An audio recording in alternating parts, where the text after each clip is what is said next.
بلوچستان میں security forces کی کامیاب کارروائی میں فتنہ الخوارج کو مسلسل تباہی کا سامنا۔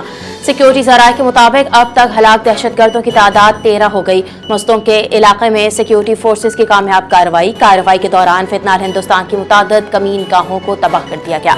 کامیاب آپریشن کے دوران اسلحہ، بارود اور IED تیار کرنے کا مواد بھی برآمد کر لیا گیا۔ فتنہ ہندوستان کے متعدد دہشت گردوں کے زخمی ہونے کی بھی مصدقہ اطلاعات ہیں۔ اسحاق ڈار کی کرغز، تاجک، ازبک، قازق ہم منصبوں سے ملاقاتیں، باہمی تعاون پر اتفاق۔ اسحاق ڈار کی کرغزستان کے وزیر خارجہ سے ملاقات ہوئی۔ رہنماؤں کا پاکستان اور کرغزستان کے درمیان تعلقات کو مضبوط بنانے کے اپنے مشترکہ عزم کا اعادہ کیا گیا۔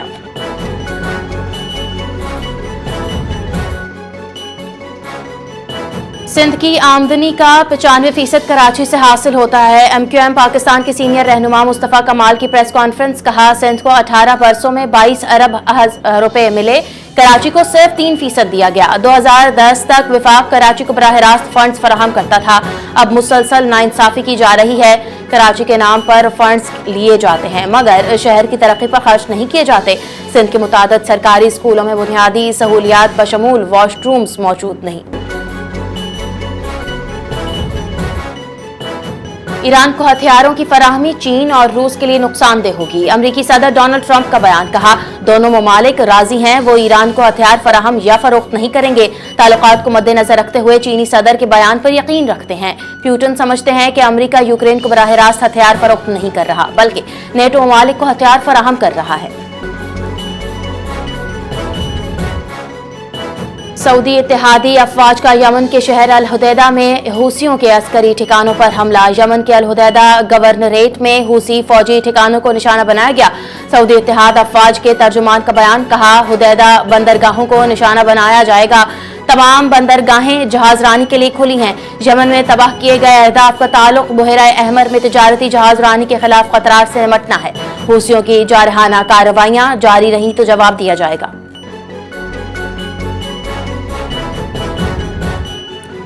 ایرانی وزیر خارجہ عباس عراقچی کا عمانی ہم منصب سے ٹیلی فونک رابطہ۔ ایران اور عمان کا آبنا ہرمز میں محفوظ بحری آمد و رفت یقینی بنانے پر اتفاق۔ فریقین نے آبنا ہرمز میں محفوظ بحری آمد و رفت یقینی بنانے پر بھی اتفاق کیا۔ آبنا ہرمز میں بحری آمد و رفت پر مذاکرات کے لیے عمانی وفد تہران پہنچ گیا۔ White house dinner. ٹرمپ کا چوتھی مدت کے لیے صدارتی الیکشن کے حوالے سے مذاق۔ 3 بار جیت چکا، صدارتی انتخابات لڑنے میں کافی ماہر ہو گیا ہوں۔ ڈونلڈ ٹرمپ کی گفتگو۔ کہا لگتا ہے بعض صحافی مجھے پسند نہیں کرتے، 93% منفی کوریج ملتی ہے۔ یہ جگہ ٹرمپ ڈینیجمنٹ سنڈروم میں مبتلا لوگوں کا اب تک کا سب سے بڑا اجتماع ہے۔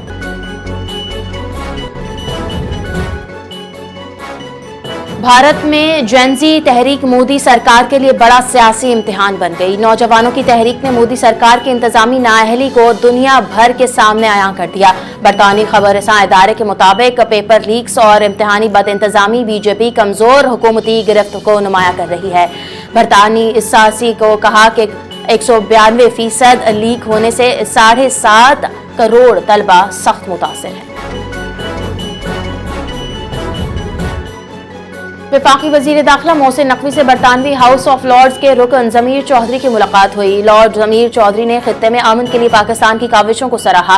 لارڈ ضمیر چودھری کا گفتگو میں کہنا تھا کہ فیلڈ مارشل نے علاقائی استحکام کے لیے قابل تحسین کاوشیں کی۔ خطے میں پائیدار امن کے لیے پاکستان کی مشترکہ کوششیں جاری رہیں گی۔ محسن نقوی نے کہا کہ انشاءاللہ اس بار بھی ہماری کوششیں نتیجہ خیز ہوں گی۔ وزیر اعلیٰ پنجاب مریم نواز کا بارشوں کے اسپیل پر متعلقہ اداروں کو ہائی الرٹ رہنے کے حکم۔ صوبے بھر کے کمشنرز، ڈپٹی کمشنرز اور فیلڈ افسران کو الرٹ رہنے کی ہدایت۔ PDMA پنجاب کے الرٹس کے متحد پیشگی انتظامات یقینی بنائیں۔ وزیر اعلیٰ پنجاب کی ہدایت۔ کہا بارشی پانی کی فوری نکاسی کے لیے واسع آپریشنز کی مسلسل نگرانی اور مؤثر مانیٹرنگ یقینی بنائی جائے۔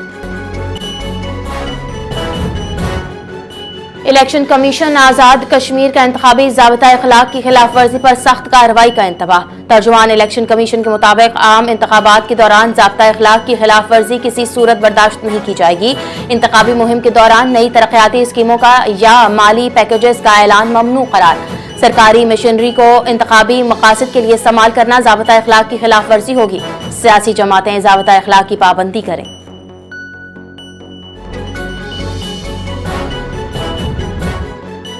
ڈیرہ غازی خان کے قبائلی علاقوں میں بارشوں کے بعد ندی نالے بپھر گئے، لوگ محفوظ مقامات پر نقل مکانی کرنے پر مجبور۔ ڈیرہ غازی خان میں قبائلی علاقوں میں بارش کے بعد برساتی نالے پانی کا بہاؤ بڑھ گیا۔ تغیانی سے تونسا موسیٰ خیل روڈ کے مقام پر زیر آب آ گیا۔ سرگودا میں بھی بارشوں سے دراؤں میں تغیانی نالے اوور فلو ہو گئے۔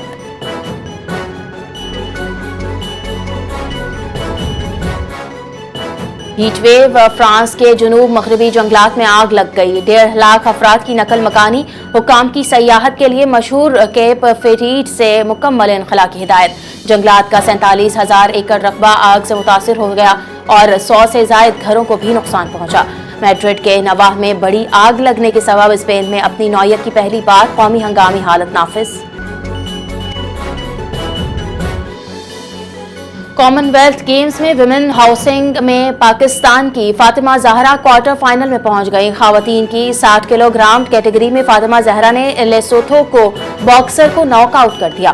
فاطمہ کی واضح برتری پر ریفری نے مقابلہ روک کر پاکستانی کو فاتح قرار دے دیا۔ کوارٹر فائنل میں فاطمہ زہرا کا مقابلہ نیوزی لینڈ کی جارڈن ولسن سے ہوگا۔